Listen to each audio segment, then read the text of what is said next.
நீங்க வந்துட்டு மேரேஜ்க்கு அப்புறம் படம் பண்ணக்கூடாது அந்த மாரி ஏதாவது ஒரு சிச்சுவேஷன் நீங்களா நெனச்சிருக்கீங்களா? Or did it happen? நான் அப்படி யோசிக்கவே இல்ல.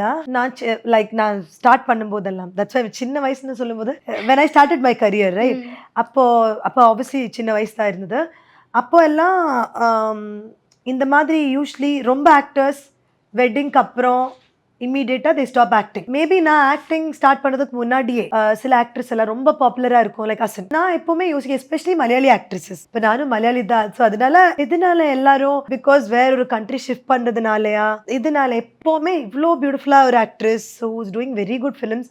ஆனா ரைட் ஆஃப்டர் மேரேஜ் ஒண்ணுமே இல்ல. அதுக்கப்புறம் ஒரு டைம்ல கம்பேக்ஸ் எல்லாம். ம்.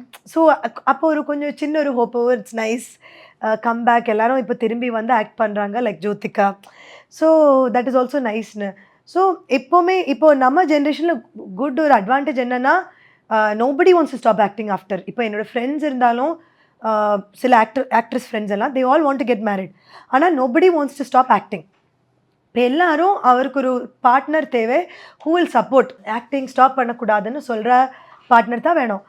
சில பேர் இருக்கு தேர் ஓகே வித் இல்லை எனக்கு ஆக்டிங் வேணாம் ஐம் ஓகே அப்படின்னு. பட் என்னோட மென்டாலிட்டி என்னன்னா I definitely want to do films and I definitely want to act.